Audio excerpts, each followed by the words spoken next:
Okay, so this is a tutorial on the bones of the pelvis. So you've got a few bones that make up the pelvic skeleton. So you've got these two large hip bones on either side, a sacrum, and you've got the coccyx. So these two hip bones are actually called the os cocci. So this comes from the Latin. So os means bone and cocci means of the hip. So it's the bone of the hip bone. So you've got two hip bones, a sacrum and a coccyx. So the pelvis is separated into two regions. You've got the upper region, the superior part of the pelvic bone, which is called the false pelvis, and it's also called the greater pelvis. And you've got the lower part, the inferior part of the pelvis, which is called the true pelvis or the lesser pelvis. So the upper part of the pelvis is called the false pelvis because it's often regarded as part of the abdominal cavity rather than the pelvic cavity. So the lower part is the true pelvis because that contains the actual pelvic cavity. So the lesser pelvis begins at the pelvic inlet, which is formed by this rim here. So you've got the body of S1 and then this rim which is formed around here, which I'm showing you with the mouse. So this is the pelvic inlet, and below this you've got the pelvic cavity, and this is housed in the lesser pelvis or the true pelvis. So if I just bring in the abdominal organs,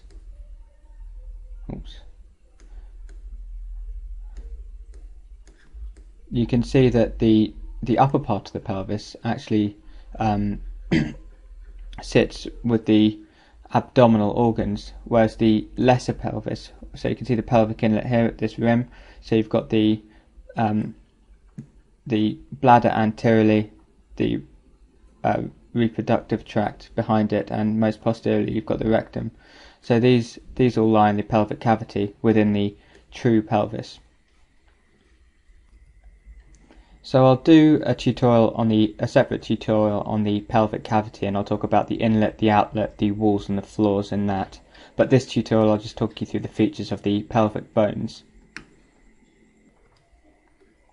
So the hip bone, the os cocci, comprises, there's three parts to it. So at birth there are three bones which are joined by cartilaginous joints at the acetabular fossa. So this is the acetabular area, and this is where the head of the femur articulates with the hip. So this is the hip joint, and at birth you've got three bones. You've got the ilium superiorly, the ischium posterior inferiorly, and the pubis antero inferiorly. And just at this region here, they're all joined by cartilaginous joints, and these are fused in the adult, so it's actually one large bone in the adult. So we're just looking laterally at the hip here, and I'll just show you where the ischium lies. So this is the ischium posterior inferiorly. So this is the ischium this is posterior this side here, and this is anterior. So anteriorly you've got the pubis, and above you've got the ilium. So if I just rotate the model round again, we can look at it medially. So I'll just remove this and we can look at the medial view. So here anteriorly we've got the pubis, so that's this portion here, and then posteriorly we've got the ischium in this region, and above it the ilium. So I'll just talk you through some of the features of the ilium, the ischium and the pubis.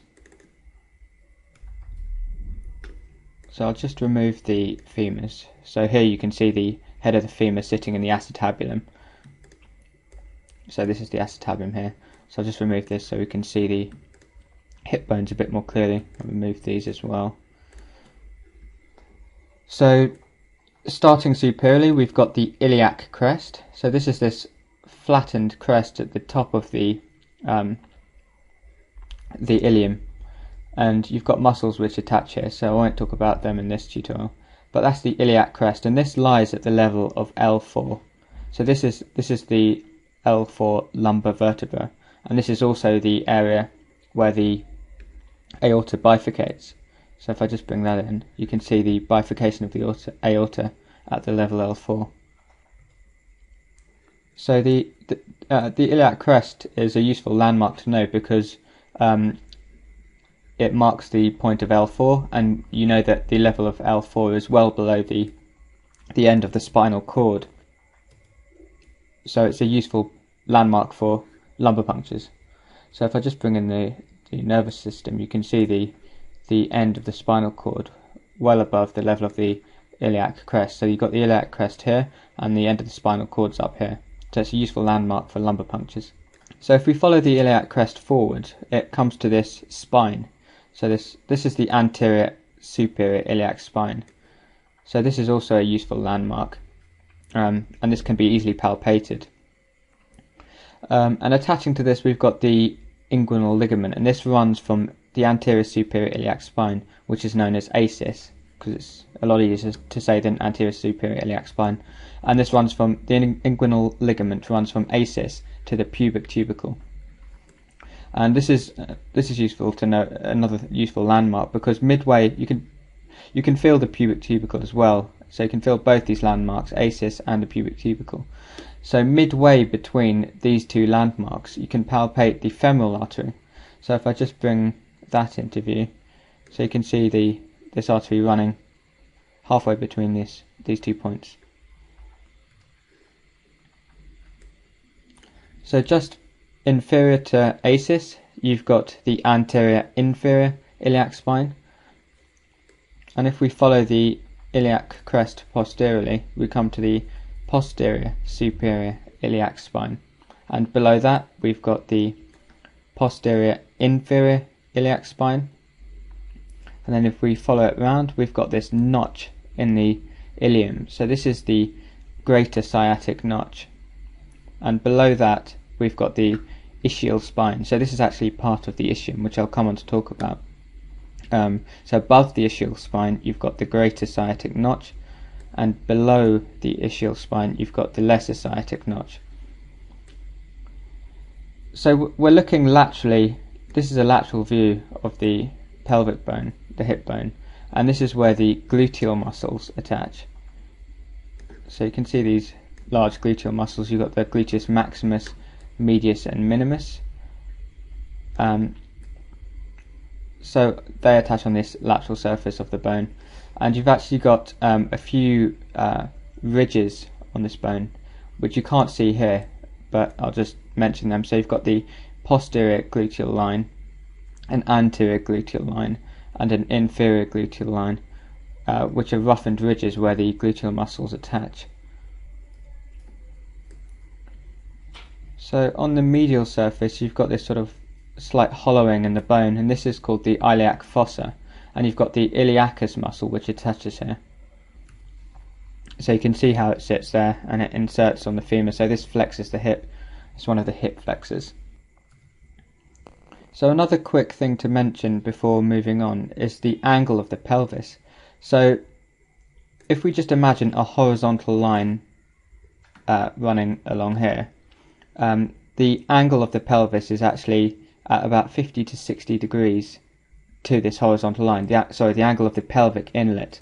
So the pelvic inlet is this brim here, this rim. So the pelvic inlet is actually angled at about a 50-degree angle to this horizontal line. So an angle like this.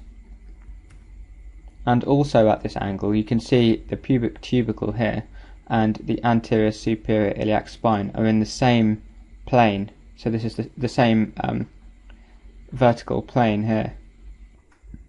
So next we've got the ischium. So this lies inferiorly and posteriorly. So it's this bit here.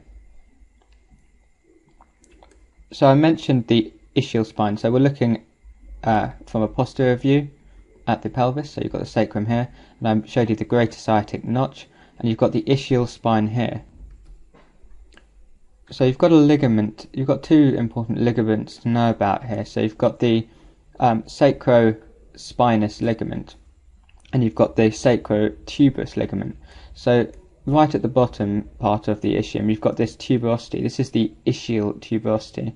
So the sacrospinous ligament runs from the sacrum to the ischial spine, and the sacrotuberous ligament runs from the sacrum to the ischial tuberosity.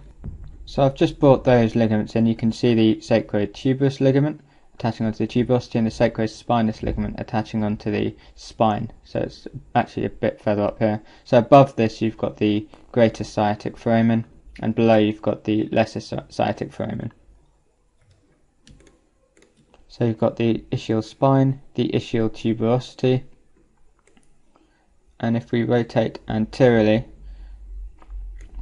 you've got the ramus of the ischium. So this big hole here is the obturator foramen, and this is covered by a membrane, and there's a little gap above the membrane where the obturator vessels and nerve run.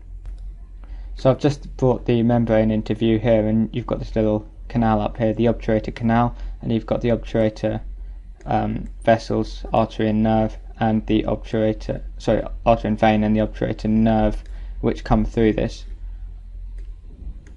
So coming back to the ischium, so if you remember the lateral view, the anterior inferior part is the pubis, and half of this bone is part of the pubis, and the other half is part of the ischium. So this is the collectively this is the ischiopubic ramus, but the posterior bit is the ramus of the ischium, and the anterior part is the inferior ramus of the pubis. So that's the ischium, it's this posterior inferior bit. So next we've got the pubis. This is the last bit. So this is the anterior and inferior part. So you've got the pubis has a body, and it's got these two arms, these two branches. So you've got the superior ramus and the inferior ramus. So you've got the superior pubic ramus, the inferior pubic ramus, and the body.